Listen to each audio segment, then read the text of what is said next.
Babu if you don't mind నీకు ఏం అవుతావు అని కోరితే స్టూడెంట్ అన్నాడు. అతను ఏం చెప్పాడంటే, సార్ 6 5 4 3 2 1 0 అన్నాడు. ఇదేంద్ర అంటే కౌంట్ అని చెప్పాడంటే 6 మీన్స్ నాకు 6 డిజిట్ శాలరీ సార్, అంటే 6 అంకెల జీతం, ₹1,00,000 జీతం కావాలా. 5 నేను 5 వారానికి 5 రోజులు పని చేస్తా, 2 days రెస్ట్ తీసుకుంటా ఫ్యామిలీతో. చూడు సార్ ఎంత మంచి కోరిక. 4 4 చక్రాల కారు కావాలి. 3 3 bedroom ఫ్లాట్, ఒకటి నాకు నా భార్యకి, మా అమ్మ నాన్నకి, నా బిడ్డలకి. 2 ఒక అమ్మాయి ఒక అబ్బాయి. 1 ఒకే పెళ్ళాం. 0 టెన్షన్ లేకుండా బతకడం. చిన్నప్పటి నుంచి సార్, అందుకే ఏం చెప్తున్నాము, 10th class, intermediate first year and second year, ఈ 3 సంవత్సరాలు ఎవరైతే హార్డ్ వర్క్ చేస్తారో 30 సంవత్సరాలు మహారాజులాగా మహారాణిలాగా బతుకుతారండి. ఇది పెద్దవాళ్ళు చెప్పిందే.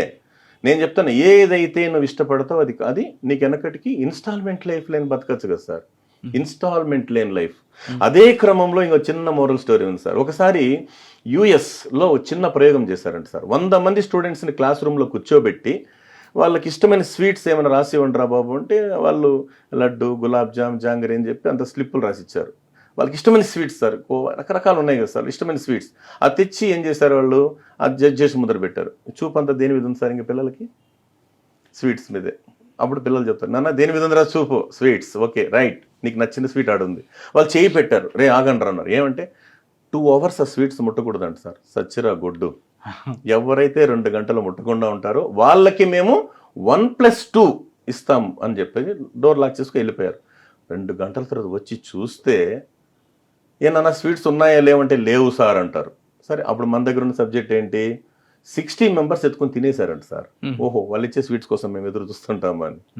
40 ఉన్నారు కదా సార్ బ్యాలెన్స్, దాంతో 30 members ఈ పక్క ఆ పక్క గిల్లుకొని తిన్నారంట. రిమైనింగ్ 10 వాళ్ళు స్వీట్ టచ్ చేయలేదంట సార్.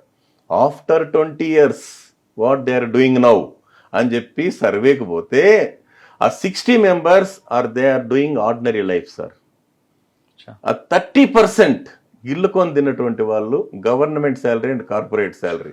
ద రిమైనింగ్ 10 వాళ్ళు ఎవరంటే, నువ్వు ఎదగడానికి ప్రపంచం కావాలి, ఎదిగిన తర్వాత ఈ ప్రపంచానికి నువ్వు కావాలి, కాబట్టి నీ కోసం ఈ ప్రపంచం ఎదురు చూసేటంత ఎత్తుకు ఎదిగని చెప్పి శాలరీ కొట్టించుకునే విధంగా ఒక ఐఏఎస్ ఉండొచ్చు, ఐపీఎస్ ఉండొచ్చు, ఇండస్ట్రియలిస్ట్ ఉండొచ్చు, దమ్మున్న నాయకుడై ఉండొచ్చు, నాయకురాలై ఉండొచ్చు. Choice is yours. మీకు 60 కావాలా, 30 కావాలా, 10 కావాలా? చూడు సార్ ఎంత బాగా వింటారు సార్ పిల్లలు. అప్పుడు అందరూ మేము 10 సార్ అంటారు. అంటే మీ పని మీరు చేయండి, అంతే కదా సార్. మీకు కావాల్సిన చదువే కదా, చదువే. అందుకే శిలలాంటి బతుకుల్ని శిల్పంగా మార్చేదే విద్య, మనిషిని భగవంతుణ్ణి భాగ్యవంతుణ్ణి చేసేదే విద్య. సృష్టిలో ఇతరులకు ఎంత పంచినా మరింత పెరిగేది విద్య ఒక్కటే. రాజు రాజ్యంలో మాత్రమే పూజింపబడతాడు, విద్యావంతుడు ప్రపంచంలో ఎక్కడ ఉన్నా పూజింపబడతాడని చెప్పడానికి సార్.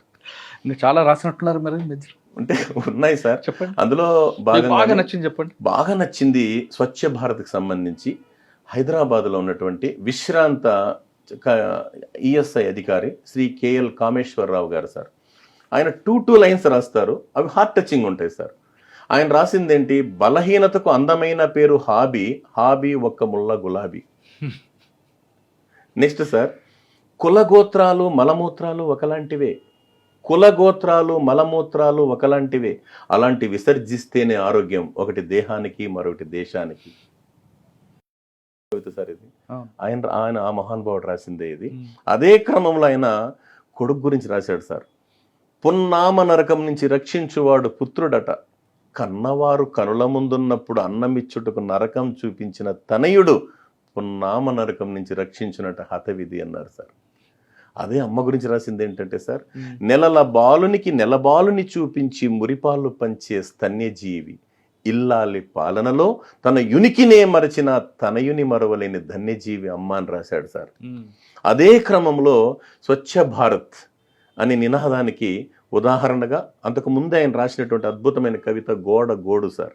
గోడ గోడు, చరిత్రలో నాకు స్థానం ఉందని గర్వం చైనా గోడగా, విచిత్రంగా పడగొట్టబడిన ఆత్మీయులను కలిపిన ఆనందం బెర్లిన్ గోడగా, గృహానికైనా కారాగృహానికైనా పహరా నేనే ప్రహరీగా, పచ్చదనం పరిశుభ్రం ఎయిడ్స్ ప్రకటనేదైనా ఆసరా నేనే, చివరికి పల్లెపడుచు నా ముఖాన పేడగొట్టిన ఆరబెట్టి అందించేది నేనే, ఇంతటి ఘనచరిత గల నన్ను చదువు నేర్వని కుక్క కాలెత్తి దడిపినా భరిస్తున్నా చదువు నేర్చిన ఎందరో ఆ పని చేస్తుంటే మౌనంగా రోధిస్తున్నా. మహానుభావుడు కామేశ్వరరావు గారు రాసింది నేను చెప్తున్నాను సార్.